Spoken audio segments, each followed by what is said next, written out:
Hello, welcome back to A Perfect Union podcast. My name is Nathan Gangadine, and I'm accompanied with my co-host Ashok Gangadine, as always. And today's episode is called Furious Unum. Welcome to the Golden Rage.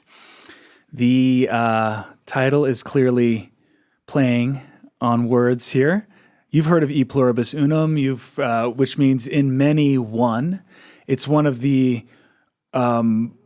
core principles of our democracy, of the United States of America, but democracy in general, we the people. It's the code of nature. You know, as I was saying an episode or two back, clearly reality loves diversity. And its oneness is so badass it can handle it. It can handle ostensibly infinite diversity. Look at nature, look at people, look at the universe, look at the cosmos. I mean, that's the pluribus, the difference, the variety, the diversity, the many, pluribus.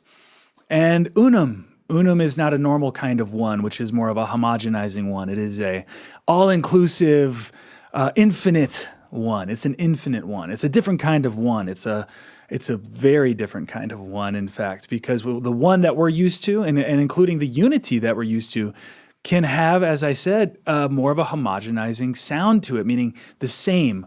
One, we're all one means we're all the same. And while there is some truth in that, there's a unity in our sameness as humans, let's say. There's a major danger in using that word the same, because that same is the homogenizing factor I'm talking about that does not allow for the sacred diversity. So playing off of pluribus unum, of course, we have furious unum. Why?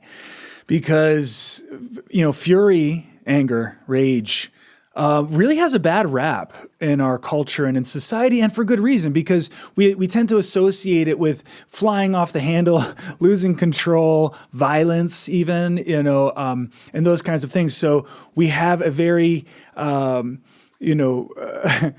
have a love-hate relationship with this emotion that is quite powerful. So we want to hold space now as we continue on this journey of a perfect union and welcoming us all to the promised land of we the people, the free people, and this higher level of democracy that the planet has been striving towards. We want to hold space now for you to own that fury a little bit. Fury, we like the word fury, furious. Like nature can be furious, right? It's an aspect of nature that brings things to balance. And the human version of that, and it's one of the things that sets us apart from perhaps most other or all other species on the planet, is this deep in touchness with justice. And therefore we know when something is unjust, unfair, it's not right. And when something is not right and it's not righteous, man, it can get us riled up.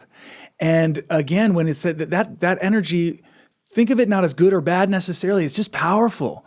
It's natural. It's creative. It's big, and it's too hot to handle sometimes. And we want to hold space in this episode and the coming episodes for you to get in touch with that a little bit, in a spirit of love, in a spirit of not judgmentalness and not anger at anybody, but to get in touch with that fiery aspect of your soul, which knows when something is not right, because that energy and that innate sense of justice and then therefore injustice is one of our gifts, and it can guide us. It can be a guide, and we want to dive into why we should be furious right now with what's going on. I mean, look at what's going on. The danger we run right now is in getting complacent and normalizing. Okay, so there was almost like this continuous onslaught to the sacredness and the sanctity of the founding principles of our nation, not just pluribus unum, but we the people, and so just sacred space and brotherhood, sisterhood, decency, civility. These things are just being trampled on. Integrity, for God's sake. I mean, without pulling up examples, I will just say there's countless examples of this on the scene right now. Always have been, but it's just sort of run amok and run wild now, and it's rampant, and we run a danger of kind of shrugging our shoulders and being like, well, I guess this is what it's like now, and that's very dangerous. And we want to stay in touch with our fury is code for truth. Fury is code for goodness, righteousness, goodness, truth, and well-being, and we're protecting that. We're being protectors of that, and we want you to be protectors of that too. That would be how I at least would introduce this welcoming you to the golden rage of Furious Unum in the spirit and the righteous spirit of standing up for the sacred. And when I use the word sacred, some people have an aversion to that because it's so closely entwined with religion in a lot of people's minds. But I want you to also, just like we're taking the word fury back or rage back from its negative associations. Not to say that if it's associated with religion that it's negative. I'm just saying if you have an adverse response to that, to the sound of sacred in that context, I would just ask you to reclaim what sacred means in this journey that we're on today also. Because the sacred, that word, I have found very few words, if any word, that says what sacred says. Which is something that it's like our bodies are sacred. We all deserve our sacred space. You don't impose upon another person. You don't objectify someone. Why? Because of the sacred. You don't destroy nature. Why? Because of the sacred. You don't mess with democracy. Why? Because it's sacred. So this sacred versus secular division that's in our culture is not helping us. We need to take both secular and sacred to a higher place where they are pluribus unum. So let's get lovingly and playfully furious together here and get in touch with that awesome power that is so central to our human nature. Those are my opening thoughts. Dad, please take it and go. Wonderfully done, Nathan. Your voice really flows musically in the Furious Unum, the golden rage, because it's right. And when we say that there's love rage, heart rage, courage, core rage, core in the French, heart rage, not judgmental, not indignant, but what we've been holding space in all of the episodes 1 through 9, and now in this podcast, or even playfully call it Godcast. We're seeking to human up our media from the Google media, social media, into a source media, a media from the source, and the playful invitation to be furious. And why? Well, let's zoom out a bit and think of Moses at the burning bush, bringing the law of God down to the people. If Moses were coming down to Philadelphia now, think of Jesus overturning the tables at the temple. When there was fury at the invasion of the God space, the sacred space. Imagine if Buddha were here after 2,500 years of saying, dude, let's end the suffering, remove the arrow of suffering, which is ignorance. Let's become awakened humans in enlightenment, which is rationality. Socrates, about to drink the hemlock and be executed. Why? Because of the rampant sophistry in the culture all around us. And he's saying, no, let's not give up on logos, right? That's the highest sacred aspect of the self is a rational being, to leave the caves and come into the light of wisdom, right?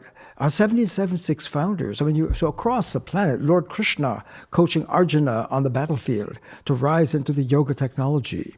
Right? Imagine if these elders were here now, along with our 1776 elders, with Jefferson, with Ben Franklin, with George Washington as in his farewell address, and the other great elders, men and women at the founding. They were tapping into this European enlightenment, the enlightenment of reason, coming out of the 17th century awakening of rational intelligence. What if they were all here now and looking at the scene, in the American scene now 240 plus years later? Have we liberated ourselves into the one nation, Unum, under source, the source, the logosphere? Are we in the logosphere, the land of the logos? All right, the logosphere. We saw in our last episode that the land of the free is not a geographic location in the ego-mental Google space. It's much deeper and more powerful. It's a land of awakened intelligence, of persons. When we become persons, it's a collection of, that's the Republic. The Republic is not an ego-based institution. It's a sacred space.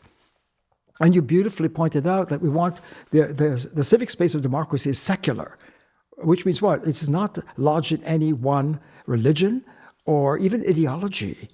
But then secular is sacred if we really rise into the space of awakened reason, the space of deep dialogue, open-minded persons, each unique and diverse, because this Unum can hold us all together. So the theme you're raising is sometimes when we're in our conversation, Nathan, I hope we can hold this, these conversations in this podcast, right, is when no one's listening, right, so to speak. Why? Because we want to really let it go.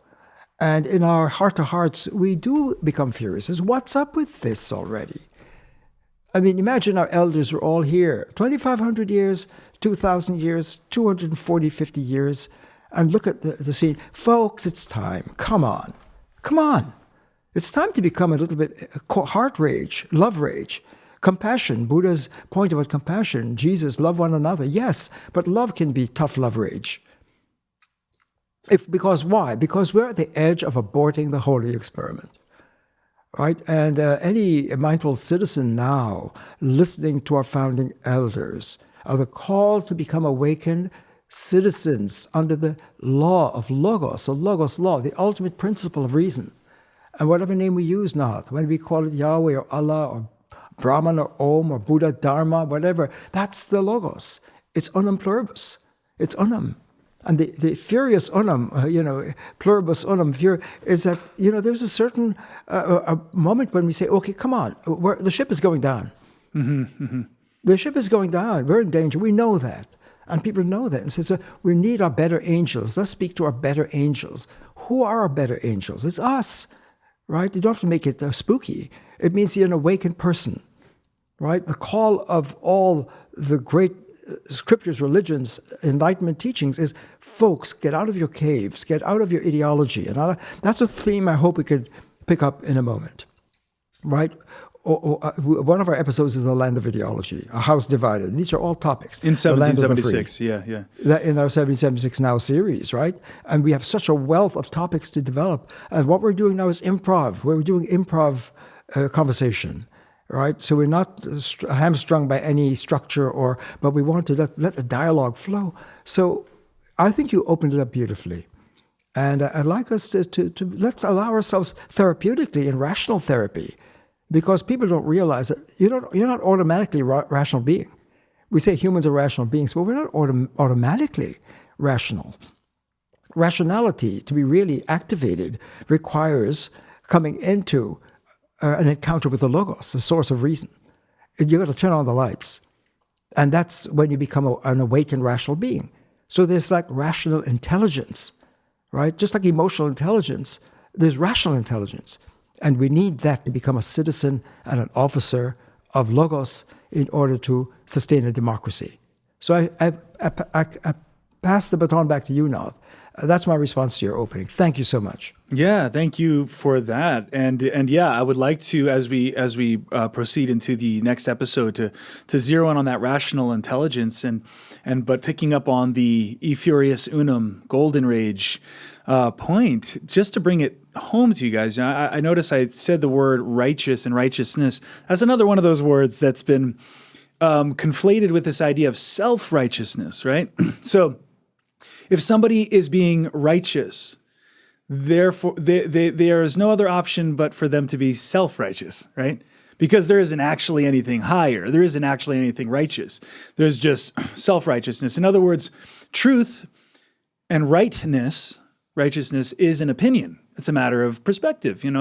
You've got your idea of what that means. I've got my idea. And we do this thing in our culture that's very common, very common. And once you start to notice this, guys, you'll notice it everywhere, including in yourself, because it's not something we get explicitly instructed to do or think. We absorb it in our interfacing with the culture around us, mom and dad and brothers, sisters, school, media. We don't realize how much we're getting between the lines. And one of the major things as I become more rationally awakened and understanding, excuse me, how we have a tendency to unconsciously and subconsciously believe that there's no actual truth. It's all just a matter of opinion. So your idea and this person's idea and that person's idea, it's all a matter of whatever each person feels.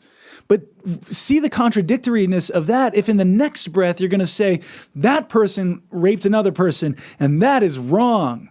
Because by your own stance, and I know this is an extreme example, but it needs to be brought out because there's a glaring contradiction, which means what? That means we're not rationally sound. If there's a glaring contradiction such as, oh, it's all opinion, and then the next minute you righteously state that what this person's doing is wrong, how can you dare say that it's all opinion? Or conversely, how can you dare say that there's wrong, right? Unless that you know that there is right. So pushed to each person's limit, everybody's going to have to come to face that there is truth. There is right. There is wrong. But we are so used to conflating truth, the word truth, with the idea of facts. Conflating meaning you kind of smush them together and you don't really realize you're making a big blunder there. That truth, here's my point. Truth is something higher. Truth is something higher than any one sentence or interpretation or expression about the truth.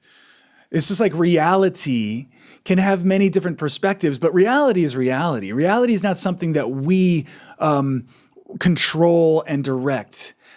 Yet that's exactly the default human level of rational intelligence that we find ourselves in. And that's what leads to our violating of ourselves and violating of each other, even if subtly, even if obliviously. We can, because we're buying into this idea that there is no real actual truth. There's no actual higher reality that we have to answer to.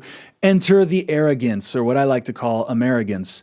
In the case of America, Americans is what? It's almost this arrogance that we can afford because of our relatively affluent society. It's almost like it allows us to be like, I'm just going to choose my own reality off the menu. I'm going to make my own little reality. And if you don't like mine, hey, it's a free country. I can say whatever I want. I can do whatever I want. We've got the whole idea of free country all mangled. And we're again, oblivious to sacred space. And so we can say it's a free country and say, my freedom to swing my arm stops where your nose begins. That kind of idea is so distorted in terms of our idea of freedom. And as I'm saying this now, I'm realizing this deserves a whole other episode, which we'll call Americans, which is not just in America, by the way. It's just that America is a shining example of this kind of arrogance of like, reality on my terms, basically, right?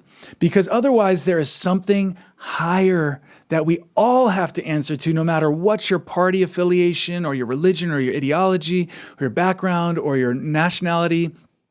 Everybody is equally accountable to this higher reality. And that's the sacred right there that we are violating, if even in our ignorance and obliviousness. So in other words, in closing, I would just like to say, before hearing your closing thoughts, we're already coming up on 20 minutes. I just want to say, guys, that kind of fury is a fury that comes from rational intelligence, which is what we're going to dive into next. Rational intelligence is not something that's granted to us automatically, but something that we must step into. As a matter of duty, as a person, anywhere in the world, we have a duty to step into and step up our rational intelligence. And that's where the real righteousness comes from, and the real Furious Unum and the real golden rage comes from that place of seeing from that place. So there is truth, there is good, and there is right, and we are all responsible for meeting in that higher place. And getting across our divides, ideological divides. So if you would like to add a closing thought as quickly as possible, Dad, sorry to take so much time. All right. No, we'll have time to go on. But as we follow up on this now, that's beautifully what you did. That what you just opened up is that there, at the deepest level of the Logos, or whatever name you, whether Yahweh, Allah, Logos, Buddha, Dharma, whatever name you use for the infinite is infinitely one. And you can't get around it. And if we've seen in our episodes 1 through 9 that the evolution of wisdom over 2,500 years, in our rational intelligence, that rationality is a global source of all human beings, whatever name you use for it. And that is the unum pluribus law and principle. That's a source of truth. So when Jesus, for example, saying, I am the way, I am the truth, or the Buddha is teaching us the Four Noble Truths from the source truths, or 7076, we hold these truths to be self-evident in the Logos, right? That's truth. But our human development is really still in a prior code, a Google code, an information-based code, where that comes back to my will, how I see it, my interpretation. Most people aren't sufficiently aware that we have a lens that we're interpreting everything in our life. And I call it lensitivity. When you begin to become aware that you've got a lens, and the other person has a different lens, the other religion, the other culture, the other science, the other discipline, the other liberal arts, they all have different lenses. That's lensitivity. And that's when dialogue begins, real dialogue, dialogos in the Logos. So many rich themes here to follow through on that. And I'd like to show why Socrates, for example, died. If you're not in the Logos, you're in opinionism. That's my interpretation, my view, my belief. That's truth. And that doesn't tap the deep, objective logosphere, the Logos truth. So I'd like to pick that up in terms of getting rationally intelligent. So that's going to come next. Well done. Okay. Wonderful. Yeah. Thank you so much for listening, guys. Come back for more.